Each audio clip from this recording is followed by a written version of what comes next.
Hello friends, ಎಲ್ಲರೂ ಹೇಗಿದ್ದೀರಾ? ಬನ್ನಿ ಇವತ್ತಿನ ಆಸೆ ಪಿಕ್ಚರ್ನ ನೋಡ್ಕೊಂಬೋಣ. ದಯವಿಟ್ಟು ಕ್ಷಮಿಸಬೇಕು. ಒಂದು ವೀಕಿಂದ ನಾನು ಯಾವುದೇ ರೀತಿಯಾದ ವಿಡಿಯೋಸನ್ನು ಅಪ್ಡೇಟ್ ಮಾಡಿರಲಿಲ್ಲ. ಕೆಲವೊಂದು ಫೋನ್ ಪ್ರಾಬ್ಲಮಿಂದ ಅಪ್ಡೇಟ್ ಮಾಡಿಲ್ಲ, ದಯವಿಟ್ಟು ಕ್ಷಮಿಸಿ. ಈ ಕಡೆ ಶಾಂತಿ ಮನೆಯವರೆಲ್ಲನೂ ಮನೆ ದೇವರಿಗೆ ಪೂಜೆಗೆ ಅಂತ ಹೇಳಿ ಈ ಕಡೆ ಅವರ ಲಕ್ಕಿಯವ್ರನ್ನ ಮನೆಗೆ ಬಂದಿರ್ತಾರೆ.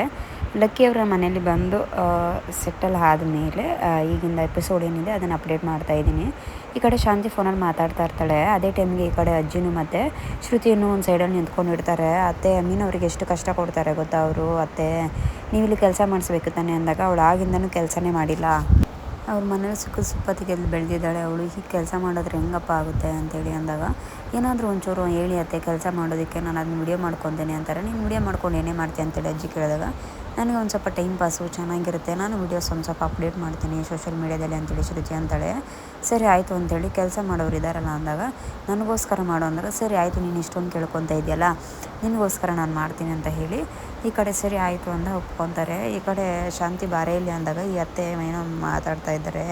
ಯಾವಾಗಲೂ ನಾನೇ ಕಾಣಿಸೋದು, ನನಗೇನಾದರೂ ಒಂದು ಕೆಲಸ ಹೇಳಿ ಅಂದರೆ ಇವರಿಗೆ ನೆಮ್ಮದಿನೇ ಆಗೋದಿಲ್ಲ ಅಂತ ಅಂದ್ಕೊತೀನಿ. ಹಿರಿಯ ಕಸ್ತೂರಿ ಆಮೇಲೆ ಕಾಲ್ ಮಾಡ್ತೀನಿ ಅಂತೇಳಿ ಕಾಲನ್ನು ಕಟ್ ಮಾಡಿ, ಯಾಕತ್ತೆ ಏನಾಯಿತು ಅಂತೇಳಿ ಕೇಳ್ತಾರೆ. ಈ ಕಡೆ ಮನೆ ಕೆಲಸದವ್ರನ್ನ ಕರೆದುಬಿಟ್ಟು, ನಮ್ಮ ಶಾಂತಿ ಎಷ್ಟು ಚೆನ್ನಾಗಿ ಡ್ಯಾನ್ಸ್ ಮಾಡ್ತಾಳೆ ಅಂತ ಗೊತ್ತಾ ನಿಮಗೆ ಅಂದಾಗ, ಅವ್ರು ಒಂದಿನ ಡ್ಯಾನ್ಸ್ ಮಾಡಿದ್ದು ನಾನು ನೋಡೇ ಇಲ್ಲ ಅಂತಾರೆ. ಆ ಡ್ಯಾನ್ಸ್ ಮಾಡೋಕ್ಕೆ ನೋಡೋದಕ್ಕೆ ನೀನು ಎಲ್ಲಿದೆಯಾ, ಅವ್ರು ಎಲ್ಲಿರ್ತಾರೆ, ಅವರು ಊರಿಗೆ ಹೋದ್ರಲ್ವಾ ಅಂತೇಳಿ ಅಂತಾರೆ. ಆದರೆ ಇವಾಗ ಡ್ಯಾನ್ಸ್ ಮಾಡೋಕ್ಕೇನಂತೆ ಅಂದಾಗ ಈ ಕಡೆ ಶಾಂತಿ, ಯಾವಾಗಂದರೆ ಅವಾಗ ಎಲ್ಲಂದ್ರೆ ಡ್ಯಾನ್ಸ್ ಮಾಡೋಕ್ಕೆ ನಾನೇನು ಅಂದ್ಕೊಂಡಿದ್ದೀರತ್ತೆ, ಆಗೋದಿಲ್ಲ, ಜಾಗ ಇರಬೇಕು ಅಂತೇಳಿ ಅಂದಾಗ ಈ ಕಡೆ ರಂಗನಾಥ್, ಸರಿ ನಿಮಗೋಸ್ಕರ ಒಂದು ಸ್ಟೇಜ್ ಹಾಕ್ಸ್ಲಾ ಅಂತೇಳಿ ರಂಗನಾಥ್ ಅಂತಾನೆ.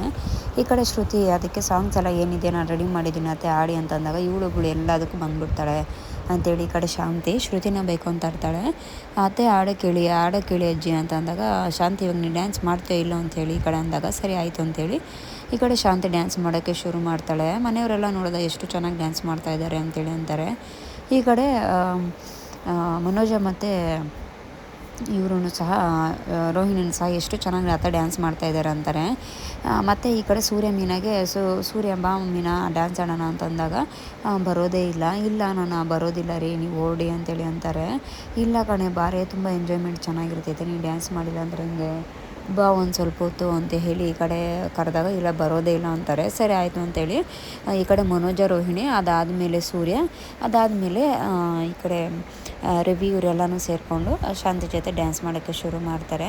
ಮನೆಯವರೆಲ್ಲ ಶಾಂತಿ ಡ್ಯಾನ್ಸನ್ನು ನೋಡಿ ಮೆಚ್ಚುಗೆ ಪಡ್ತಾರೆ. ಎಷ್ಟು ಚೆನ್ನಾಗಿ ಡ್ಯಾನ್ಸ್ ಆಡ್ತಾರೆ ಶಾಂತಿ ಅಂತ ಹೇಳಿ ಎಲ್ಲರೂ ಕ್ಲಾಪ್ಸ್ ಮಾಡ್ತಾರೆ. ಅಯ್ಯೋ ಸಾಕಾಗೋಯ್ತು ನೀನು ಡ್ಯಾನ್ಸ್ ಮಾಡಿ ಅಂಥೇಳಿ ಈ ಕಡೆ ಶಾಂತಿ ಒಂದು ಹತ್ರ ಕುತ್ಕೊಂಡ್ಬಿಡ್ತಾಳೆ.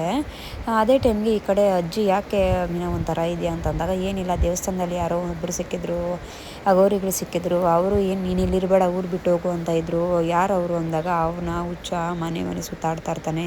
ಅದಾದಮೇಲೆ ಅಜ್ಜಿ ಹೇಳ್ತಾರೆ, ಹೌದು ಅವರು ಬಂದು ಒಂದು 3-4 ತಿಂಗಳಾಯಿತು, ಆದರೆ ಒಂದಿನ ಮಳೆ ಬರುತ್ತೆ ಅಂದರೆ ನಿಜವಾಗ್ಲೂ ಮಳೆ ಬಂದುಬಿಡ್ತು. ಒಂದು ಹುಡುಗಿಗೆ ಹೋಗಿ ತಾಳಿ ಕಟ್ಕೊಂಡು ನೋಡಿದ್ರೆ ಆ ಹುಡುಗಿಗೆ ಸುಮಾರು ವರ್ಷದಿಂದ ಮಗುವಾಗಿ ಮದುವೆ ಆಗಿರಲಿಲ್ಲ. ಆದರೆ ಆ ಹುಡುಗಿಗೆ ತಾಳಿ ಬಗ್ಗೆ ಕೂಡಿ ಬಂತು. ಅವನು ಹೇಳೋದು ಖಂಡಿತವಾಗ್ಲೂ ನಿಜ ಆಗೇ ಆಗುತ್ತೆ ಅಂತೇಳಿ ಅಂದಾಗ ಈ ಕಡೆ ಮೀನಾ ಸೂರ್ಯ ಇಬ್ಬರೂ ಸಹ ಶಾಕ್ ಆಗೋಗ್ತಾರೆ. ಇದೇನಿದು ಈ ಥರ ಹೇಳ್ತಾ ಇದ್ದಾರೆ ಅಂತ ಹೇಳಿ. ಆದರೆ ಅವರು ಮೀನಾನ ಊರು ಬಿಟ್ಟು ಹೋಗಿ ಅಂತಂದರು, ಅದಕ್ಕೆ ಟೆನ್ಷನ್ ಆಗ್ತಾಯಿದೆ ಮೀನಾಗೆ, ಅದನ್ನೇ ತಲೆ ಕೆಡಿಸ್ಕೊತಾ ಇದ್ದಾಳೆ ಅಂದಾಗ, ಅದ್ರ ಬಗ್ಗೆ ಯಾಕೆ ತಲೆ ಕೆಡಿಸ್ಕೊತೀರಾ, ಹೋಗಿ ನೀವು ಆರಾಮಾಗಿ ಒಳಗಡೆ, ಏನೂ ಆಗೋದಿಲ್ಲ ಅಂತದ್ದು, ದೇವರಿದ್ದಾನೆ ಕಾಪಾಡ್ತಾನೆ ಅಂದ ತಕ್ಷಣವೇ ಈ ಕಡೆ ರಂಗನಾಥ್ಗೆ ಒಂದು ಟೆನ್ಷನ್ ಶುರು ಆಗಿಬಿಡುತ್ತೆ. ಸರಿ ಅಂತ ಹೇಳಿ ಈ ಕಡೆ ಶ್ರುತಿ ಶಾಂತಿಯಿಂದ ಬೆದ್ದಿರ್ತಾಳೆ. ಅದೇ ಟೈಮ್ಗೆ ಈ ಕಡೆ ಕಲ್ಲು ಹೊಡೆದು ಗೋರಿ ಕಲ್ಲು ಹೊಡೆದಾಗ ಈ ಕಡೆ ಮನೋಜ ಆಚೆ ಬರ್ತಾನೆ. ಯಾಕೆ ಏನಾಯಿತು ಅಂತೇಳಿ ಕೇಳಿದಾಗ, ಏಕೆ ಕಲ್ಲು ಹೊಡಿತಾ ಇದ್ದೀರಾ ಅಂತೇಳಿ ಅಂದಾಗ ಈ ಕಡೆ ಜೋರಾಗಿ ಮಾತಾಡ್ತಾನೆ. ಮನೋಜ ಓಡೋಗ್ಬಿಡ್ತಾನೆ ಮನೆ ಒಳಗಡೆ. ಈ ಕಡೆ ಮನೋಜ ಕಿರ್ಚ್ಕೊಂಡು ಮನೆ ಒಳಗಡೆ ಹೋಗಿದ ತಕ್ಷಣ ಮನೆಯವರೆಲ್ಲ ಆಚೆ ಬಂದುಬಿಡ್ತಾರೆ. ಈ ಕಡೆ ಸೂರ್ಯ ಅವ್ರು ನೋಡಿ ಆಚೆ ಬಂದುಬಿಟ್ಟು, ಊರು ಬಿಟ್ಟು ಹೋಗೋಕೆ ಹೇಳಿದ್ನಲ್ಲ, ಯಾಕೆ ಹೋಗಿಲ್ಲ ನೀವು, ಇಲ್ಲೇ ಇದ್ದೀರಾ ಅಂತೇಳಿ ಅಂತಾನೆ. ಈ ಕಡೆ ಸೂರ್ಯ ಮನೆಯವರಿಗೆಲ್ಲ ನಾನು ಬೆಳಗ್ಗೆ ಹೇಳಿದ್ನಲ್ವ, ಯಾರೋ ಒಂದು ಅಗೋರಿ ಈ ಥರ ಮಾತಾಡೋರು ಅಂತ, ಅವರೇ ಇವರು ಅಂತೇಳಿ ಅಂತಾರೆ. ಅದೇ ಟೈಮ್ಗೆ ಈ ಕಡೆ ಅಗೋರಿನ ನೋಡುವ, ಇದ್ಯಾರೋ ಹುಚ್ಚನವ್ರ ಥರ ಇದ್ದಂಗಿದ್ದಾರೆ ಅಂತೇಳಿ ಈ ಕಡೆ ರವಿ ಶ್ರುತಿ ಮಾತಾಡ್ಕೊತಾ ಇರ್ತಾರೆ. ಅದೇ ಟೈಮ್ಗೆ ಈ ಕಡೆ ಅಗೋರಿ ನಿಧಾನವಾಗಿ ಮೀನಾ ಕಡೆ ನೋಡ್ತಾರೆ. ಮೀನಾ ಹತ್ತಿರ ಬರ್ತಾರೆ. ಮೀನಾ ಹತ್ತಿರ ಬಂದು, ಹೇಳಿದ್ನಲ್ಲ ನಾನು ಆಲ್ರೆಡಿ ನೀನು ಊರು ಬಿಟ್ಟು ಹೋಗು ಅಂತ ಹೇಳಿ, ಇನ್ನೂ ಯಾಕೆ ಹೋಗಿಲ್ಲ, ಮೊದಲು ಹೋಗು ಊರು ಬಿಟ್ಟು ಹೋಗು ಅಂತೇಳಿ ಅಂತಾರೆ. ಈ ಕಡೆ ಮೀನಾಗೆ ತುಂಬ ಟೆನ್ಷನ್ ಆಗೋಗುತ್ತೆ, ಇದೇನು ಈ ಥರ ಮಾತಾಡ್ತಾ ಇದ್ದಾರೆ ಅಂತ ಹೇಳಿ. ಆ ಥರ ಹೇಳಿ ಅಲ್ಲಿಂದ ಹೊರಟೋಗ್ತಾರೆ. ಅದೇ ಟೈಮ್ಗೆ ಈ ಕಡೆ ಏನ್ರಿ ಇದು ಈ ಥರ ಹೇಳ್ತಾ ಇದ್ದಾರೆ ಅಂತೇಳಿ ಅಂದಾಗ, ಏನು ಹೇಳ್ತಾ ಇದ್ದಾರೆ, ತಲೆ ಕೆಡಿಸ್ಕೊಬೇಡ ನೀನು ಹುಚ್ಚನಲ್ಲ ಅಂತ ಗೊತ್ತಲ್ವ ಅಂದಾಗ, ಇಲ್ಲ ರೀ ನನಗೆ ಆ ಥರ ಎಲ್ಲ ಏನು ಅನಿಸ್ತಾ ಇಲ್ಲ, ಹುಚ್ಚ ಅಂತ ಅನಿಸ್ತಾ ಇಲ್ಲ, ಆದರೆ ತುಂಬ ಭಯ ಆಗ್ತಾ ಇದೆ ಅಂದಾಗ, ನಡಿಯಮ್ಮ ನೀನೇನು ತಲೆ ಕೆಡಿಸ್ಕೊಬೇಡ ನಾನಿದ್ದೀನಿ ಅಂತೇಳಿ ಸೂರ್ಯ ಕರ್ಕೊಂಡು ಹೋಗ್ತಾನೆ. ಈ ಕಡೆ ಪ್ರಮೀಳಾ ಮತ್ತು ಕ್ರಿಶ್ ಬಂದು ಗೊತ್ತಿರೋರ ಮನೆಗೆ ಬಂದಿರ್ತಾರೆ. ಅದೇ ಟೈಮ್ಗೆ ಈ ಕಡೆ ಪುರೋಹಿತರು ಸಹ ಬಂದಿರ್ತಾರೆ. ಪುರೋಹಿತರು ಬಂದು, ಅಮ್ಮ ನಾಳೆ ಪೂಜೆಗೆ ಅದ್ರ ಬಗ್ಗೆ ಮಾತಾಡೋಕ್ಕೆ ಬಂದೆ ಅಂದಾಗ, ನಾವು ಪೂಜೆ ಮಾಡ್ಬೇಕು ಅಂದ್ಕೊಂಡಿದ್ದು ಊರಲ್ಲಿ ಸಾವಾಗಿದೆಮ್ಮ, ಅಲ್ಲಿ ಪೂಜೆ ಮಾಡೋಕ್ಕಾಗೋದಿಲ್ಲ, ಇನ್ನೊಂದು ದೇವಸ್ಥಾನ ಹೇಳ್ತೀನಿ ಅಲ್ಲಿಗೆ ಬಂದರೆ ಸಾಕು ನೀವು ಅಂತೇಳಿ ಅಂತಾರೆ. ಸರಿ ಆಯಿತು, ವಿಧಿವಿಧಾನ ಚೆನ್ನಾಗಿ ಮಾಡಿದ್ರೆ ಸಾಕು ಅಂತೇಳಿ ಅವರು ಒಪ್ಕೊತಾರೆ. ಸರಿ ಆಯಿತು ಅಂತೇಳಿ ರೋಹಿಣಿಗೆ ಕಾಲ್ ಮಾಡಿ ಹೇಳಮ್ಮ ಅಂತೇಳಿ ಅವ್ರ ಫ್ರೆಂಡ್ಗೆ ಹೇಳ್ತಾರೆ. ಸರಿ ಆಯಿತಮ್ಮ ನಾನು ಫೋನ್ ಮಾಡಿ ಹೇಳ್ತೀನಿ ಅಂತ ಹೇಳಿ ಈ ಕಡೆ ಮನೆಯಲ್ಲಿರೋರೆಲ್ಲನೂ ಪೂಜೆಗೆ ಒಪ್ಕೊತಾರೆ. ಆದರೆ ಇವರು ರೋಹಿಣಿ ಅವರು ಯಾವ ದೇವಸ್ಥಾನಕ್ಕೆ ಬರ್ತಾರೆ ಅದೇ ದೇವಸ್ಥಾನ ಅಂತೇಳಿ ಇವರಿಗೆ ಗೊತ್ತಿರೋದಿಲ್ಲ. ಗೊತ್ತಿಲ್ಲದೇ ಅದೇ ದೇವಸ್ಥಾನಕ್ಕೆ ಅಂತೇಳಿ ಒಪ್ಕೊಂಡ್ಬಿಡ್ತಾರೆ. ಈ ಕಡೆ ಮನೇಲಿರೋರೆಲ್ಲನೂ ಬೆಳಗ್ಗೆ ಎದ್ದು ನೀಟಾಗಿ ಫ್ರೆಶ್ ಅಪ್ ಆಗಿ ದೇವ್ರ ಪೂಜೆ ಎಲ್ಲ ಮಾಡಿ ದೇವಸ್ಥಾನಕ್ಕೆ ಹೊರಟು ಬರ್ತಾರೆ. ದೇವಸ್ಥಾನಕ್ಕೆ ಬಂದ ತಕ್ಷಣವೇ ಪೂಜೆಗೆಲ್ಲನೂ ರೆಡಿ ಆಗ್ತಾ ಇರುತ್ತೆ. ಇದೇನಿದು ಈ ಕಡೆ ಈ ಥರ ಪೂಜೆ ಮಾಡ್ತಾ ಇದ್ದೀರಾ ಅಂತಂದಾಗ, ಏನು ಮಾಡೋದು ಜಾಸ್ತಿ ದಿನ ಆದಮೇಲೆ ಬಂದಿದ್ದೀರಿ, ಸೊಸೆನೂ ಈಗಲೇ ಅಲ್ವ ಬಂದಿರೋದು ಅಂತೇಳಿ ಅಂತಾರೆ. ಸರಿ ಆಯಿತು ಅಂತೇಳಿ ಪೂಜೆಗೆಲ್ಲ ರೆಡಿ ಮಾಡ್ಕೊತಾ ಇರ್ತಾರೆ. ರೆಡಿ ಮಾಡೋ ಟೈಮ್ಗೆ ಇನ್ನು ಯಾವಾಗ ಬರ್ತಿರೋ, ನಾನು ಆ ಟೈಮ್ಗೆ ಇರ್ತೀನೋ ಇಲ್ಲ ಅಂತೇಳಿ ಲೆಕ್ಕ ಅಂತಾಳೆ. ಅದಕ್ಕೆ ಈ ಕಡೆ ಸೂರ್ಯಮ್ಮನ ಬಯೋಕ್ಕೆ ಶುರು ಮಾಡ್ತಾರೆ. ಯಾಕಜ್ಜಿ ಆ ಥರ ಎಲ್ಲ ಮಾತಾಡ್ತೀಯಾ, ನೀನಿನ್ನೂ ನನ್ನ ಮೊಮ್ಮಕ್ಕಳು ನೋಡೋವರೆಗೂ ಇರ್ತೀಯ, 106 ವರ್ಷ ಬದುಕಿರ್ತೀಯ ನೀನು, ಆ ಥರ ಎಲ್ಲ ಮಾತಾಡಬೇಡಿ ಅಂತೇಳಿ ಈ ಕಡೆ ಸೂರ್ಯಮ್ಮನ ಅಜ್ಜಿಗೆ ಬೈತಾರೆ.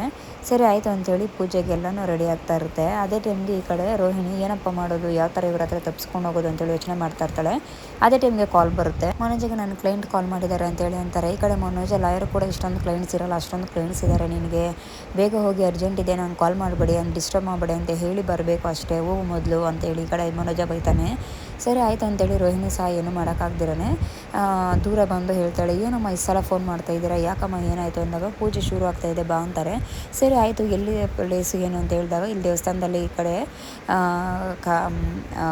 ಕೆರೆ ಕಡೆ ಇದ್ದೀನಿ ಅಂತ ಅಂದಾಗ, ಏನಮ್ಮ ಇಲ್ಲೇ ಬಂದಿದ್ದೀರಾ, ನಿಂಗೇನೋ ಅಷ್ಟು ಮಾತ್ರ ಗೊತ್ತಾಗೋದಿಲ್ಲ, ಬದುಕಿದಾಗ ನಮ್ಮಪ್ಪ ಸಾಯಿಸ್ತಾ, ಇವಾಗ ನೀನು ಸಾಯಿಸ್ತಾ ಇದೆಯಾ, ಏನಾದರೂ ಗೊತ್ತಾದರೆ ಹೆಂಗಮ್ಮ, ಏನಾದರೂ ಹೆಚ್ಚು ಕಡಿಮೆ ಆದರೆ ಏನಮ್ಮ ಮಾಡೋದು ನಾನು ಅಂತೇಳಿ ಬಯೋಕ್ಕೆ ಶುರು ಮಾಡ್ತಾಳೆ.